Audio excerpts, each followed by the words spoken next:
Hello everyone, it's me again, Burntam, DIY TV, panibagong araw, panibagong vlog na naman mga ka-DIY. Sa araw na ito, nandito ulit tayo sa KRY 200 natin at meron tayong ilalagay na accessories or parts. Papalitan natin itong clutch lever nitong KRY 200 natin. Ito yung ilalagay natin, domino. Yan. Domino, para sa universal. Ito may wire, para dito yan sa wire ng gear switch niya. So bago natin tuloy yung video, shoutout muna natin Andros Vlog, paki-subscribe sa YouTube channel at paki-follow yung Facebook page niya. At syempre shoutout din natin KRY Nation at KRY 150-200 at si Boss Lodi Maverick Dirt Bike Shop ng Cagayan de Oro. So ayan, umpisa na natin. Tatanggal dito, kung paano matanggal to, dito lang, dalawang tornilyo na size 8. So tatanggalin natin yan. Yan po. Ito yung switch ng MDL natin. Yan. Yan. Yun. Yan. At tanggalin din natin to. Sama-sama na to. Hindi na natin to tatanggalin mga kadiwa. Yung wire muna. Tanggalin natin itong wire ng gear switch nya. So dito hanapin mo lang. May sakit yan. Ayan o. So pag natanggal mo na yan, yung kable, tanggalin mo rin to. Yung sa may choke cable. Yan. Tapos luwagan mo na to. Tanggal niya. Ganyan yung may kable siya para sa gear switch niya. Ito yung pagka naka-primera ka, nakalagay sa primero, segunda, hindi mo siya mapapaandar sa push start. So parehas lang sila na may wire. Yan, so i-wire na natin mamaya to. Kukunin na lang natin yung socket nito mga ka-DIY. Ito na ilalagay natin, kaya lang yung isa wala siya nitong brake lang switch, wala siya. So hindi na natin muna ito ilalagay. Itong isa lang muna. Okay? So yan, kakabit na po natin. Simple lang po yan. Lalagay nyo lang po dito. Ito yung lagayan niya ng side mirror. Tapos lagay natin yung dalawang tornilyo niya. Ang gagawin natin mga ka-DIY, hindi po kasi ito magkakasya, hindi naaabot dito. Medyo mataba kasi itong bracket ng lagay ng tornilyo MDL. So papalitan natin ng gold bolts. Lalagyan din natin ng washer. Yung ganyan ho siya. Yan, sakto. Okay. Yan. Kapag lalagay, ilayin mo lang yan. At dapat ito, nakasagad dito. Itong lagayan niya, itong adjuster.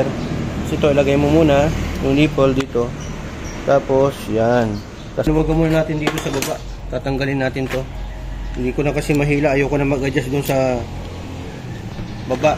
So, ang ganyan, gagawin na lang natin ganyan. Pasok natin to. Make sure na magkatapat to mga ka-DIY.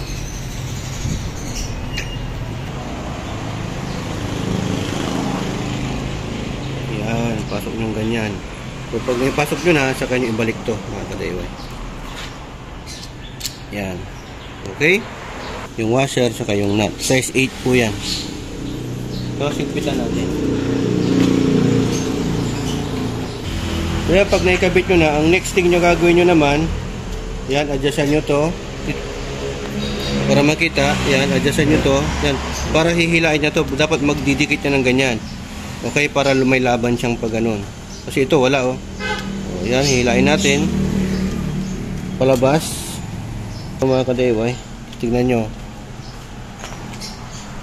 So sa paglalagay naman dito, gamit kayo ng long nose. Ganyan, tapat nyo lang yung nipple dito, tulak nyo to. Yun, okay na yan. Pwede rin pala kayo mag-adjust dito mga ka-DIY. May dalawang nut dyan, size 12 po yan. Kung gusto nyo na mas mahigpit o yung makunat ba, matigas ito. Gusto nyo maluwagan, ito meron din isa dito sa may baba. Okay, so clockwise. Ito para hindi kayo mahirapan, hilahin nyo lang to. So ganyan nyo. Tapos check nyo kung matigas or malambot. Yan. Tapos ito, clockwise. Ito yung maghihigpit para hindi gumalaw-galaw ito, hindi kumalas. Try natin. And try natin yung clutch niya mga ka-DIY. Kung okay na. Tapos yung push button, mag-ubat tayo.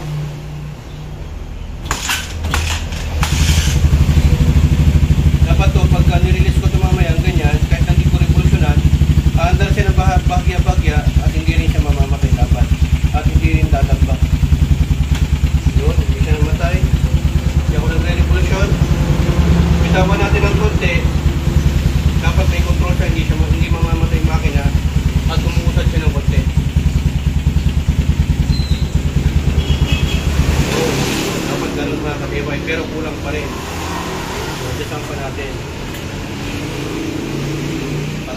tumigas pa ng konti, mas lumaban pa. Try natin ulit. Ito yung sinasabi ko mga kadewa. Kita mo, pagka naka-primera ka, hindi ito aandar kahit na mag-push button ka. Ito yung kasing purpose nito. Hindi ka kasi pwede magkapag-primera dyan na ikikik mo, dapat push button.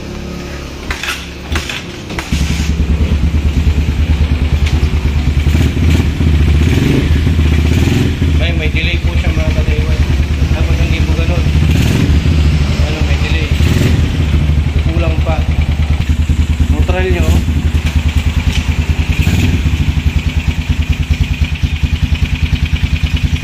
Basta hindi, meron pa ba? Meron pa ba sa loob? Yung thread, meron pa? Dapat yung walang delay.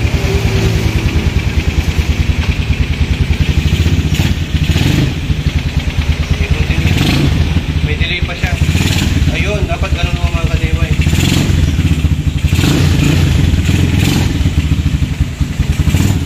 At hindi siya hirap neutral, dapat ganun. Kasi yung iba, kapag mali yung pag-adjust nila, ang hirap neutral. Pagka mahirap mag-neutral, ito. Pag mahirap yung in-neutral, yung ganito, nalalabas ng ganyan, ito lang po yung adjustment or doon sa baba. Okay? So, patayin na natin. So, ang gagawin natin mga kadewa, para hindi masira to, dito na lang tayo magkakat. Dito. At pwede pa rin natin itong ibalik. Yan. Tapos, ito, kakat din natin. Yan ang pagdudugtungan natin. So, ayan, binabalatan na natin yung wire niya mga kadeway na dalawa. Pati ito, nabalatan na rin natin yung papuntang sakit. At dito natin siya itatap. So, ang gagawin natin mga kadeway, kasi iba yung color orientation niya, yung wire. Hindi natin alam kung ano dyan. Ang gagawin natin, ilalagay natin dito, tapos saka natin itatap to. Pag-experimentuhan pa natin. Ilalagay muna natin dyan, yung sakit mismo. Yan, tapos pag nailagay na natin yan, okay na yan, saka tayo magtatap dito. Ayan mga kadeway, kailangan na ilalagay natin to. Itong gear switch niya. Ito yung sakit niya, nailagay na natin. Kasi para umandar ho siya kahit na naka-primera. Parang ganyan, no? Yan, pagkata mo. Pag naka-primera siya, pag hindi nakalagay yung gear switch, yan, no? Wala, hindi yan aandar kahit anong gawin mo. Yan, no? Hindi siya aandar. Pero pagka naka-neutral, aandar po yan. Safety features po niyan. Okay, gear switch po yan. Kasi ito yung kill switch naman niya. Mamamatay siya. Ngayon, ibabalik natin sa primera. Hindi po yan na-andar mga kadewa. Not unless na ito, pag didikitan natin yung wire, na-andar po yan. Parang ang mangyayari, naka-release po siya o naka-clutch. Yan, papandarin natin. Naka-primera, a-andar po yan. Yan. Yan po yung theory niyan. Ito po yung gamit ng gear switch sensor. Kasi ito po yun. May needle po dyan sa loob mga kadewa yun, no? Tinutulak po niya yan. May sensor dyan na ibig sabihin, dinidiktahan niya to na kailangan niyang paandarin. Kahit na naka-primera or segunda. Okay? So, kailangan na ilalagay natin yan. Kaya lang, ang problema natin dito ay maiksi po yung wire. Pwede nyo pong dugtungan yan, yung wire niya, or yan. Pagdikitin nyo na lang po ito. Pwede rin. Pero para ma-safe kayo, pagdugtungin nyo na lang po yung wire dito. Dugtungan nyo na lang po siya ng wire. Okay? Ngayon, pag wala naman ganito, yung nabili nyo na clutch lever, pag walang ganito na gear switch, ang gawin nyo na lang, para magamit nyo yung gear niya, kahit naka-primera segunda, may start nyo po siya sa starter, pagdikitin nyo na lang po yung wire nyo. Okay? So ayan mga kadewa, dinungtungan na po natin ng wire at nilagay natin dito. Pasok nyo lang po dito, gayahin nyo na lang po yung kung ano yung tinanggal ninyo. Tapos ito, yung polarity niya, kahit magbaliktaran na po ito, wala pong problema. Kasi ito, kahit pagdikitin mo ito, walang problema mga kadewa. Sensor lang po kasi ito. Sa inyo, bago natin i-fix. Yan. So kung mapapansin nyo, dito, orange and white. So ang pinagsama natin, white, orange and ito, orange at saka white. Saka po dito sa taas, yung pinagdugtungan natin, ito mga kadewa, yung green, nilagay natin sa white. Tapos yung isa naman, yung black sa orange. Yan po yung orientation niya. Kasi mapapaandar naman po natin. Tingnan nyo po. Naka-primera po yan. Yan, umandar po siya mga ka-DIY. So kahit magbaliktaran po yung wire dyan, okay lang po. Safe po yan. Okay? So gagawin natin, pipix na po natin. So yan, tinitipan na po natin yung open wire. So kayo, pagka mas gusto nyo na mas safe, lagyan nyo po ng shrinkable tube. Pero sa amin, wala na po kasi tayong shrinkable tube, naubusan tayo. Gamit po natin na tape ay Naito wire, Naito tape from Taiwan. Okay? Tapos, tipan po natin ito. Ganyan. So, okay na po yan. Tapos, lalagay na po natin.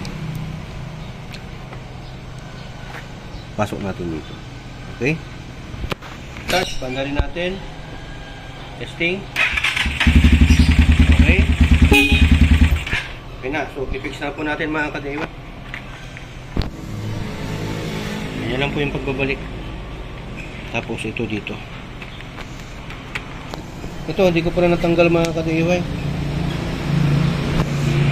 So, ayan mga ka-DIY, yung choke cable nitong KRY200 natin.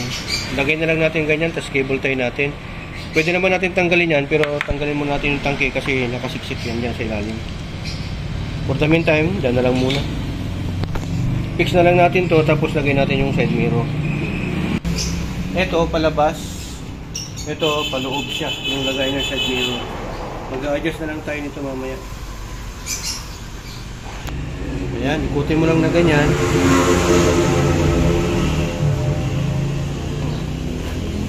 Ayan, final touch natin. Pandarin natin. Okay. Naka-primera. Kita mo. Yan, naka-primera po yan. Pag wala po yung gear switch, hindi nyo po mapapandar yan pag naka-primera. Ayan, umandar po siya. Saka natin neutral. Okay? Sa price naman niya, kung original, nasa 6,000 to 8,000 po ito, or 4,000, premium copy. Pero pagka local, meron naman po kayong mabibili sa Lazada or Shopee or sa mga suking tindahan nyo ng motor parts na sa 1.5, dalawa na. Pwede na yun. Okay, may kasama na rin yata ang baso, yung reserve box. Testing natin yung bagong kabit na clutch lever at yung clutch cable. Wow, oh. Kahit isang finger, oh.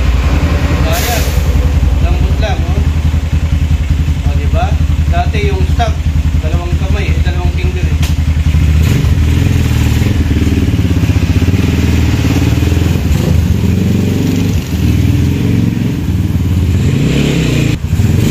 Yun. Yan, okay na okay po mga ka-DIY. Tapos ang bilis na ilagay sa neutral. Okay? So, gano'n lang po yung gawin ninyo. Sundan nyo lang po yung process na pinagawa natin. Easy lang po yan. All you need to do is to have a tools, size 8. Tapos, size 8 ang naman yung dito eh, sa bracket eh. Tapos yung dito, size 8 din. Gano'n lang po, tapos tanggalin nyo lang yung mga yan. Okay, di ba? Napaka-easy. Ingat lang po kayo sa pag-DIY dito sa HPT. Dalawa lang po ang meaning ng DIY, do it yourself at destroy it yourself. So dito sa HPT, natuto ka na, nakatipid ka pa dahil sa HPT, sharing is Caring. caring. Ayan. So, ito Pipitaguri and Burn Thumbs, signing off.